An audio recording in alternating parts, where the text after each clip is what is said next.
पाकिस्तान जिंदाबाद दोस्तों। इस वक्त नाजरीन खित्ते में पाकिस्तान, बांग्लादेश और चाइना एक ऐसा इत्तेहाद बन रहा है जिसको देखकर इंडियन हुकूमत की टांगें कांप रही हैं और इंडिया आने वाले वक्तों में इसका किस तरीके से जवाब दे सकता है और इंडिया को इसके कितना डर और खौफ है, ये पूरे का पूरा तजिया आज आपके वीलॉग में देंगे। आज आपसे रिक्वेस्ट दोबारा वो ये कि मेरे चैनल को सब्सक्राइब जरूर कीजिएगा, बेल आइकॉन जरूर दबाइएगा।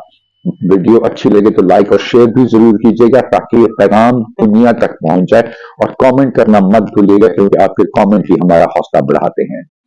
नाज़रीन, इस वक्त पाकिस्तान और बांग्लादेश के ताल्लुकात बहुत जबरदस्त शानदार तरीके से आगे बढ़ रहे हैं, जिस ताल्लुकात को खराब करने के लिए इंडियन हुकूमत ने भरपूर इन्वेस्टमेंट की थी और अपनी पपेट गवर्नमेंट जो हसीना वाजिद की बांग्लादेश में थी, डिक्टेटरशिप एक किस्म की उन्होंने बनाई हुई थी, अपना साम्राज्य, अपना एक एम्पायर बनाया हुआ था। वो एम्पायर सिर्फ एंटी पाकिस्तान स्टेटमेंट और नैरेटिव पर खड़ा किया हुआ था, वो जमीन बोस होता हुआ नजर आ रहा है।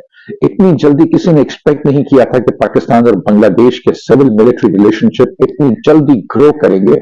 लेकिन हसीना वाजिद की गवर्नमेंट टॉपल होने के बाद जब इंडिया से बांग्लादेश के ताल्लुकात थोड़े से जरा टाइट हो गए, खराब होना शुरू हुए, वो फौरन से पहले पाकिस्तान के साथ उन्होंने बेहतरीन ताल्लुकात बनाना शुरू कर दिए और पाकिस्तान ने खुली बाहों के साथ बांग्लादेश को वेलकम किया है। तो हम भाई 2 लख्त हुए 1971 में, लेकिन उसके बावजूद हम अपने दिलों में बांग्लादेशी अवाम के लिए बड़ा एहतराम और इज्जत रखते हैं। तो पाकिस्तान ने खुले हाथों से, पाकिस्तान हुकूमत ने, पाकिस्तान मिलिट्री एस्टेब्लिशमेंट ने वेलकम किया बांग्लादेश को और बांग्लादेश के जो अभी जो टॉप जनरल थे उनका पाकिस्तान का दौरा इस बात की निशानदेही करता है और गवाही देता है कि पाकिस्तान और बांग्लादेश के ताल्लुकात एक जबरदस्त तरीके से आगे बढ़ रहे हैं। और पाकिस्तान इस वक्त सबसे इंपॉर्टेंटली अगर दो ममालिक के दरमियान आर्मी के लेवल पर, फौज के लेवल पर ताल्लुकात बेहतरी की तरफ चलते हैं तो वो सबसे बड़ी निशानदेही होती है कि हाँ, दोनों के ताल्लुकात एक सही सिमत में चल पड़े हैं। क्योंकि अगर सिविल गवर्नमेंट्स के आपस में कोई थोड़ी बहुत ना इत्तफाकियां भी हो जाती हैं तो उसको ये आर्मी रिलेशनशिप जो है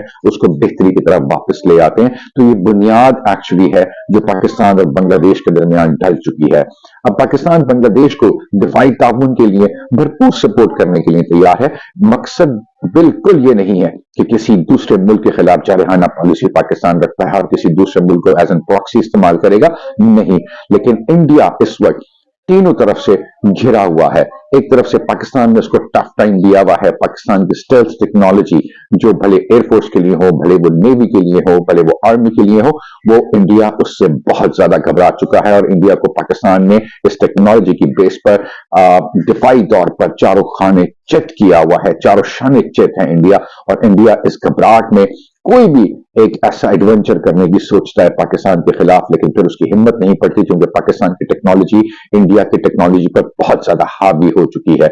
दूसरी तरफ चाइना है जिसने लद्दाख के कुछ इलाके वापस अपने तहवील में ले लिए हैं और उनको 2 काउंटीज के नाम देकर डिक्लेयर कर दिए हैं। इंडिया को वहां पर सख्त किस्म की शर्मिंदगी और हजीमत का सामना करना पड़ा। और फिर बांग्लादेश में जो इंडियन नवाज गवर्नमेंट थी हसीना वाजिद, जो सिर्फ पाकिस्तान एंटी पाकिस्तान नैरेटिव पर अपने एम्पायर, अपने डिक्टेटरशिप का माहौल बनाकर खड़ी थी, वो जब से हसीना वाजिद गवर्नमेंट टॉपल हुई है उसके बाद इंडिया बांग्लादेश में भी बहुत ज्यादा कमजोर और बहुत ज्यादा कमजोर फुटिंग पर आ चुका है। पाकिस्तान जब बांग्लादेश को सपोर्ट करने के लिए निकलता है तो बांग्लादेश ने पाकिस्तान से JF-17 और JF-10 मांग लिए हैं, जो किसी भी वक्त में एक 5th जनरेशन 4th जनरेशन के आलमी मेयार के जंगी जहाज हैं जो किसी वक्त में अमेरिका के F-35 का मुकाबला करते हैं। और अगर बांग्लादेश के पास वो हासिल हो जाते हैं तो बांग्लादेश की एयरफोर्स को इंडियन एयरफोर्स के ऊपर भी एक एज मिल जाएगा। और जब पाकिस्तान और बांग्लादेश का दिफाई ताउन आपस में जो सिविल मिलिट्री रिलेशनशिप जितनी जल्दी से इंप्रूवमेंट की तरफ जा रहे हैं, वो इस बात की निशानदेही करते हैं कि जो नया ब्लॉक बनेगा पाकिस्तान, चाइना और बांग्लादेश, इंडिया के लिए बहुत ज्यादा सख्तियां आइंदा आने वाले वक्तों में आने वाली हैं।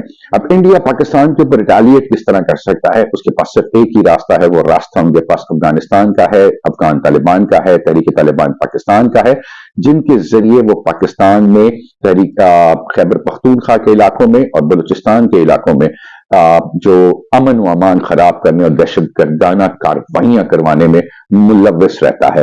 अब पाकिस्तान को तंग करने के लिए उसके पास यही प्रॉक्सीज रह गई हैं जिसका वो इस्तेमाल पाकिस्तान के अगेंस्ट करेगा। लेकिन पाकिस्तान को अल्लाह ताला ने वो स्ट्रेटेजिक पोजीशन दे दी है। अल्लाह ताला ने पाकिस्तान को एक ऐसा सिपह सलार दिया है, एक ऐसी फौज दी है जो पाकिस्तान की अवाम और पाकिस्तान की दिफाई और नजरियाती सरहदों की, जुग्राफियाई सरहदों की मुहाफिज है और शब रोज मेहनत करती है कि वो पाकिस्तान के दिफा को नाकाबिल तस्खीर बना दे। और इंशाअल्लाह ताला पूरी उम्मीद के साथ हम ये वीलॉग खत्म करेंगे कि पाकिस्तान के सिपह सलार इस विजन पर डिटर्मिन्ड है, इस विजन पर पाकिस्तान की हुकूमत डिटर्मिन्ड है, इस विजन पर पाकिस्तान की पूरी कौम डिटर्मिन्ड है कि हर चीज पर सख्ती बर्दाश्त कर लेंगे, लेकिन कभी पाकिस्तान के दिफा पर किसी किस्म का कोई कॉम्प्रोमाइज नहीं करने देंगे।